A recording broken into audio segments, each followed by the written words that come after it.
அன்பிற்குரியவர்களே, நெல்லை எக்ஸ்பிரஸ் புறப்பட்டது. ஜெனரல் கம்பார்ட்மெண்ட்டில் பெருங்கூட்டம் நிரம்பி வழிந்தது. ஒரு பாட்டி கூடையுடன் உள்ளே நுழைகிறாள். அவளுக்கு இடமில்லை. இளைஞர்கள் இருக்கையை இறுக பிடித்து கொண்டார்கள். அவளுக்கு 80 வயது இருக்கும். யாரும் அவரை சட்டை பண்ணவில்லை. யாருக்கும் அவளுக்கு இடம் கொடுக்க வேண்டும் என்று தோன்றவில்லை. அவளும் யாரிடமும் கேட்கவில்லை.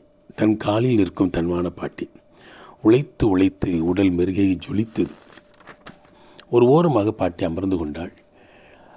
வண்டி தாளையூத்தை தாண்டவும் பாட்டி தன் கூடையில் இருந்த நாவல் பழங்களை எடுத்து எல்லாருக்கும் 3 எண்ணி கொடுத்தாள். எல்லாருக்கும் மிகவும் இனிமையாக இருந்த அந்த பழம் பிடித்தது. இனித்த கருத்த கனிந்த அந்த பழங்களை விரும்பி சாப்பிட்டார்கள். ருசி கண்ட சிலர், பாட்டி, நாவல் பழம் விலைக்கு கிடைக்குமா என்று கேட்டனர். திருநெல்வேலியில் வித்துட்டு மீதியை கொண்டு வருகிறேன். இது விற்க கிடையாது, இது இலவசம் என்றாள் பாட்டி.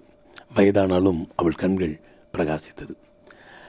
நாவல் பழம் பொதிந்து கொடுக்க வைத்திருந்த சிறு சிறு தாள்களை எடுத்து நாவல் பழக்கொட்டையால் கிளி, மைனா, கொக்கு போன்ற படங்களை வரைந்து அவள் சிறுவர்களுக்கு கொடுக்க ஆரம்பித்தாள்.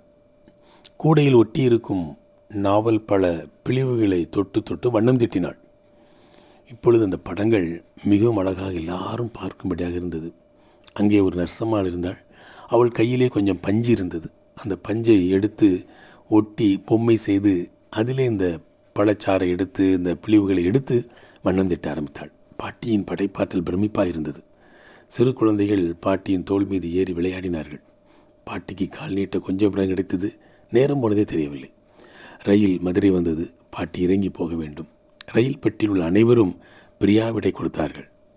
ரயில் சென்றது. அப்பொழுது அங்கே இருந்த எல்லாரும் நீண்ட நேரம் பாட்டியை பற்றி பேசிக்கொண்டே வந்தார்கள். பாட்டி செய்த காரியம் என்ன? அவள் தன் அன்பை பகிர்ந்து கொண்டாள்.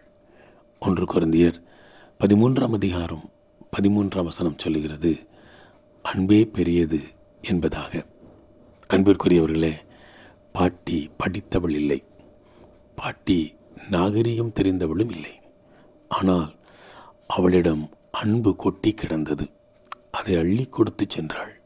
இப்பொழுதும் மதுரை ரயில் நிலையத்தை வந்து சேரும் பொழுதெல்லாம் கண்கள் ஏனோ அந்த பிளாட்ஃபாரத்தில் பாட்டி எங்கேனும் இருப்பாளோ என்று தேடத்தான் செய்கிறது.